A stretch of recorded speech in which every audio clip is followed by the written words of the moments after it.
Olá pessoal, hoje é um dia muito triste para a economia brasileira. O Banco Central acabou de divulgar o relatório trimestral das estatísticas fiscais e nós tivemos o pior resultado primário em 12 meses da história do Brasil. Como vocês podem ver nesse gráfico, o nosso déficit chegou a 1.108 bilhões de reais em 12 meses, sendo pior, inclusive, do que na época da pandemia. Inflação entregue dentro da meta no ano de 2023, isso é um resultado muito positivo para a nossa economia. Então, se você é de direita, você pode comemorar. Se você é de esquerda, você também pode comemorar. Você só não pode sair dizendo por aí que foi o Lula que fez isso, galera. Não foi isso que aconteceu. Então, nesse vídeo, eu vou explicar para você, para quem você acha que não entendeu ainda, que isso é sim uma vitória do Banco Central e do Roberto Campos Neto. Ao longo do ano passado inteiro, eu falei exatamente sobre isso. Eu critiquei muito o quanto o Lula estava batendo no banco, né? E deveria, muito pelo contrário, ajudar o Banco Central a fazer essa meta, porque é positivo para a economia brasileira. E se for positivo para a economia brasileira, vai de alguma maneira ou outra ajudando o próprio Lula, né? Agora, se você tem essa dúvida, não, mas o Lula ajudou, eu vou botar um videozinho aqui pra você não esquecer. Deixa eu te dizer, não se trata do governo ficar brigando com o Banco Central. Quem está brigando com o Banco Central hoje é a sociedade brasileira. Agora o presidente não pode fazer nada porque ele não foi indicado pelo presidente, ele foi indicado pelo Congresso Nacional, pelo Senado. Então o Senado é que tem responsabilidade de cobra dele. Eu acho que esse cidadão joga contra a economia brasileira. Ele não tem explicação. Não existe explicação aceitável porque a taxa de juros está perto de 75. Não existe. Pessoal, foi duro, né? O Lula bateu muito no Banco Central, no Roberto Campos Neto, mas a gente conseguiu fazer a entrega da meta e eu vou citar 3 motivos importantes que ajudaram muito nessa realização. O primeiro dele foi a autonomia do Banco Central, que foi feita lá no governo Bolsonaro, foi positivo para o Brasil, para o futuro do Brasil, independente de qual governo venha por aí, tá? Só que a gente teve uma questão importante aqui, né? Foi a primeira vez que houve uma troca de governo e a gente testou essa autonomia. E assim que entrou, o Lula foi para cima do Banco Central, quis tirar o Roberto Campos Neto, tentou atuar sobre isso, mas a gente tem que tirar o chapéu, o Congresso segurou essa onda e o Roberto Campos Neto também foi duro e aguentou essa briga, essa batalha, esse massacre feito na mídia e conseguiu fazer com que os investidores internacionais, as pessoas que estão envolvidas na economia brasileira, entendessem que ele faria de tudo para controlar o valor do real, para controlar o valor da nossa moeda. Se tivesse que aumentar juros, manter os juros, ele o faria. E ainda por cima, ele teve uma política bem dura em relação a esse controle da inflação e acabou dando frutos agora. E como deu fruto agora, né, quando o filho é bonito, né, todo mundo quer ser pai da criança. Agora, a segunda coisa importante a gente entender, que pode ser que não se repita esse ano, é que no ano passado, por a gente ter tido uma inflação mundial, né, depois da crise sanitária, os governos do mundo inteiro começaram a imprimir dinheiro, a gente fez isso também, Estados Unidos, Europa, Ásia, todo mundo fez, a gente precisava controlar a inflação. Mas nessa brincadeira aí, os Estados Unidos exagerou bastante e como eles tiveram muita inflação lá, o dólar, acabou perdendo força no mercado mundial, fazendo que no relativo o real ficasse um pouco mais valorizado. E isso é positivo pra gente, porque um dólar um pouco mais baixo, ele não pressiona tanto a inflação aqui no Brasil, beleza? Então esse foi o segundo aspecto. E o terceiro aspecto tem a ver também com a nossa economia. Foi um ano de super safra, né? A gente viu aí o agro arrebentando, etc. E o agro, quando arrebenta no mundo inteiro, né? Quando ele manda bem, tem uma produção enorme, a gente tem aquela regra da economia. Quando você tem muita oferta de alguma coisa, o preço dessa coisa cai bastante. E como a gente teve uma super safra o ano passado, naturalmente o que a gente viu foram o preço dos alimentos caírem. E na composição do índice da inflação do Brasil, alimentos têm uma grande participação. Então como o preço caiu, isso também ajudou os preços a ficarem controlados, beleza? Então isso pra mim foram os 3 aspectos principais. A independência do Banco Central e a autonomia dele, né? O dólar mais fraco e a queda nos alimentos aí. Agora, para esse ano, como é que a gente fica? Bom, vale lembrar que o ano passado o governo Lula prometeu um déficit ali próximo de 100 bilhões, a gente deve fechar o ano passado, vai ser divulgado os números essa semana aí, com um déficit mais do que o dobro do que havia esperado. E isso é muito ruim porque pressiona a inflação. Vale lembrar que quando o governo gasta mais do que ele arrecada, ele gera um déficit. E esse déficit ele precisa ir na sociedade e pegar o dinheiro da sociedade. E quando ele não consegue fazer isso, ele imprime dinheiro. E imprimir dinheiro gera inflação. E inflação gera aumento da taxa de juros, toda aquela história que a gente já sabe. E qual é o problema que a gente está enfrentando esse ano? O ministro Haddad está fazendo de tudo para, eu ia falar roubar, né? Mas eu não posso falar isso. Então ele vai fazer de tudo para pegar o seu dinheiro, né? Mais dinheiro que ele puder, para tentar aumentar a receita do governo. Só que ele está fazendo de tudo e ele não está conseguindo. A receita do governo não está subindo, a arrecadação não está subindo. Só que ao mesmo tempo, os gastos do governo não param de crescer. Então, a ideia é, o déficit vai acabar aumentando muito. Só que o Lula, né, o governo Lula prometeu para esse ano um déficit zero. Ele está dizendo que ele vai gastar exatamente o que ele arrecada. Só que gastar, galera, todo mundo sabe disso, não precisa ser economista para saber isso. É só você pegar um cartão de crédito com um shopping, você vai saber que é muito fácil arrecadar, gastar dinheiro. Agora, o problema é como é que ele faz para arrecadar. Então, imagina-se que sim, vai ter algum déficit no Brasil, já está esperado isso, né? A questão é, o quanto esse déficit vai aumentar. Então, para mim, é um ano difícil, é um ano que o governo Lula precisa parar com esse gasto desenfreado, só que não é exatamente isso que a gente está vendo e vale lembrar que é um ano de eleição municipal, naturalmente político, né, para fazer campanha aí, gosta de torrar dinheiro, o seu dinheiro, né? Então, se você gostou desse vídeo, curte, comenta aqui, compartilha com aquele seu amigo que não entendeu, tá achando que foi o Lula que fez esse controle da inflação e não deixa de seguir o canal, beleza? Vejo você no próximo vídeo. É isso mesmo, Celso. O presidente Lula também voltou a criticar hoje os juros e o presidente do Banco Central. Lula sugeriu que Roberto Campos Neto deve manter diálogo com o ex-presidente Jair Bolsonaro. Lula deu a declaração durante evento no Ceará. O presidente criticou o atual patamar da taxa básica de juros, que embora tenha caído para 13,25% ao ano na última reunião do Banco Central, ainda está alta segundo Lula. É importante vocês saberem, o presidente do Banco Central não foi indicado por nós, ele foi indicado pelo governo anterior. E o Banco Central agora é autônomo. Não tem mais interferência da presidência da República, que podia chamar o presidente do Banco Central e conversar. Esse cidadão, se ele conversa com alguém, não é comigo. Ele deve conversar com quem o indicou. Quem indicou Campos Neto para a presidência do Banco Central foi o ex-presidente Jair Bolsonaro. Fantástico. Agora a gente vai ver a fala do presidente, que em um evento do Mato Grosso falou praticamente instantaneamente em relação a essa decisão do qual vamos ver. Ele vê o comércio varejista crescer 13% ao ano. E a gente chegou a ter quase que emprego.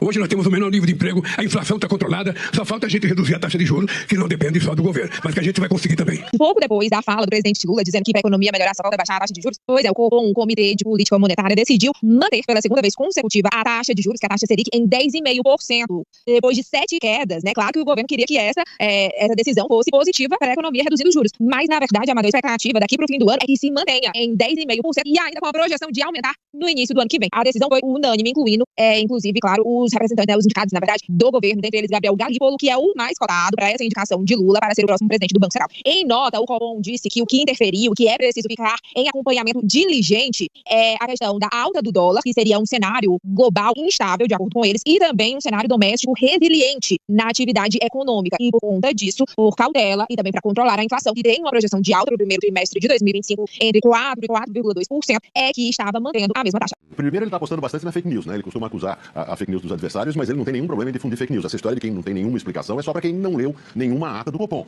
Cada decisão sobre juros tem explicação. Pode-se discordar da explicação, mas não dizer que não tem explicação. A tese do governo era de que Roberto Campos Neto mantinha a taxa de juros alta por razões ideológicas. Essa tese demonstrou-se que essa tese é falsa. Isso não é mais uma interpretação minha ou de alguém. Demonstrou-se isso. Como se demonstrou? Os 4 diretores do Banco Central, membros do Copom, indicados por Lula, votaram, junto com os 5 outros diretores, num voto unânime de 9-0, pela manutenção da taxa Selic de 10,5% nessa última reunião do Copom.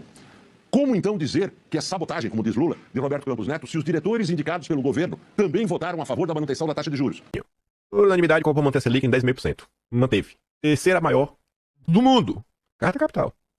Unânime. Decisão de alterar a Selic foi unânime. Aí esse perfil que o Walking Dead faz tipo os memes, achei isso aqui muito bom. A Lula de mão dadas com Gabriel Galípolo e Roberto Campos Neto. E aí? Cadê o Lula? O Brasil, juro alto, a culpa é do Campos Neto. Isso foi unânime, Lula. O Gabriel Galípolo votou mais uma vez 100%. O Gabriel Galípolo não. Todos os 4 indicados do Lula, 4 de 9, votaram para manter a taxa onde ele está. Terceiro maior juro real do mundo. Vocês querem me convencer, de coração, vocês querem me convencer que o Brasil, que tem uma economia muito mais forte do que diversos países no mundo, o Brasil está com a 8ª maior economia do mundo, que é justo ter o terceiro maior juro real, uma economia que os indicadores estão mostrando inflação controlada, como é que estejam beirando a meta, está controlada, 4,45, saindo notícia que desemprego batendo 6,9%, renda dos brasileiros aumentando, como é que saiu a notícia? Previsão de PIB de crescimento desse ano, não vai ter crescimento, com o governo apresentando ajustes no superávit primário, né, corte para alcançar a meta no ano. O que mais o governo vai fazendo aí? A notícia está saindo. O que eles querem não convencer, né? Mas assim, com tudo que está acontecendo, não parece que o Brasil do Marcinho Pokémon do IBGE, os dados que a Mira nos conta, não faz sentido. É porque é a terceira maior do mundo. Não faz sentido. Tem alguém ganhando muito dinheiro com isso, né? Tem alguém ganhando muito dinheiro com isso. Muito. E ganhando na casa de bilhão.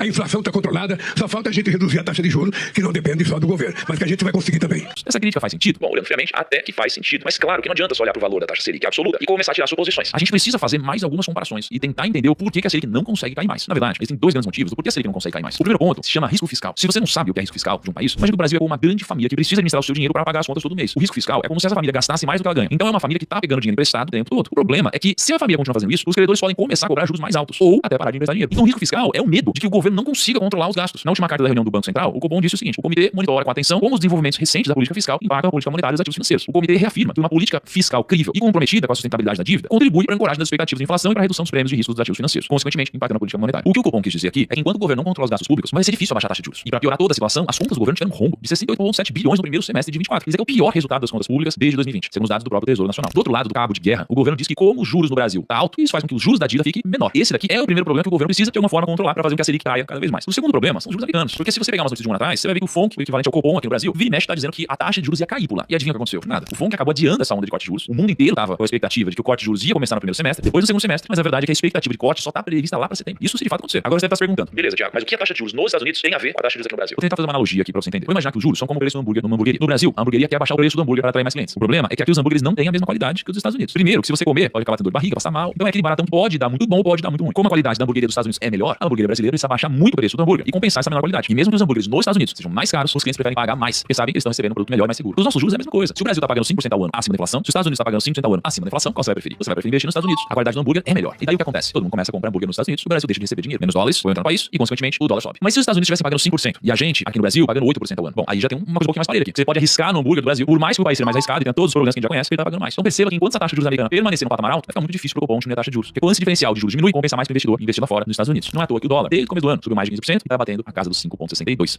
Olá pessoal, hoje é um dia muito triste para a economia brasileira. O Banco Central acabou de divulgar o relatório trimestral das estatísticas fiscais e nós tivemos o pior resultado primário em 12 meses da história do Brasil.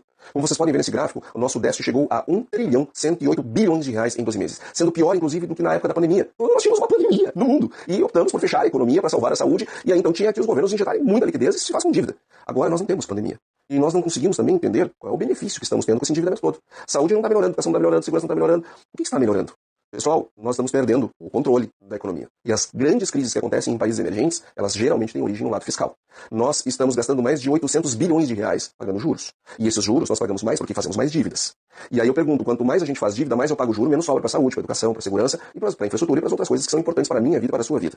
Então, pessoal, nós temos que ter muita atenção, porque problemas fiscais geram dívidas. E o buraco, ele não é do governo. O governo não paga conta. Quem paga conta sou eu, quem paga conta é tu. Vamos falar sobre contas públicas. O Ministério da Saúde será o mais afetado pela contenção dos gastos anunciada pelo governo. A ideia, nesse momento, é cumprir a meta fiscal. E um ponto que a gente falava bastante, que é os maiores orçamentos terem também as maiores contenções, de fato se confirmou a exemplo do que a gente pensa sobre o orçamento do Ministério da Saúde. Carol, a gente vai colocar na tela uma arte que a nossa equipe preparou para entender, então, como é que ficou esse ranking dos maiores contingenciamentos / bloqueios na esplanada dos ministérios. Em primeiro lugar, vocês veem aí o Ministério da Saúde com 4,4 bilhões de reais de contenção. O segundo lugar, o Ministério das Cidades, falávamos bastante, né, Carol? Também tem um orçamento bastante robusto, ficou com um bloqueio / contingenciamento de 2,1 bilhão. O terceiro lugar, o Ministério dos Transportes ultrapassa, que também era esperado de ter, né, um impacto bastante expressivo, 1,5 bilhão de contenção. E o quarto lugar, fechando esse ranking que a gente preparou, ficou com o Ministério da Educação, 1,2 bilhão. 1,2 bilhão também é um valor que se repete quando a gente pensa em emendas parlamentares, Carol. E aí que é um ponto bastante delicado, porque isso, claro, pode ter impacto na relação entre o Palácio do Planalto com o Congresso Nacional, já que o pagamento dessas emendas é algo bastante barganhado no momento de votações. Isso é de praxe em qualquer governo que esteja aqui no comando do Palácio do Planalto, viu, Carol? Então a gente também vai ter esse impacto, sobretudo nas emendas de comissão. A gente vai ter um impacto ali de 816,4 milhões de reais. Esse é um dinheiro que não necessariamente vai ser revertido, mas tem um outro tipo de emenda, que são as emendas de bancada, Carol, que elas têm pagamento obrigatório. Então hoje, o governo está fazendo uma contenção de 153,6 milhões de reais. A gente está no último dia do mês de julho e até dezembro, por serem pagamentos obrigatórios, o governo vai ter que dar um jeito de descongelar essas cifras. Até o dia 6 de agosto, os ministérios podem indicar, então, como é que eles vão aplicar internamente essas contenções, Carol. E a partir daí, né, é importante a gente explicar também que tudo que já tem empenho, já tem verba reservada, não é afetado. A exemplo do PAC. Mas ainda assim, o PAC, que é uma das principais bandeiras do governo Lula, também vai ter um impacto de 4,5 bilhões de reais, algo que a gente antecipou ainda ontem aqui na CNN, Carol. O governo arrecada 2 trilhões de impostos em tempo recorde.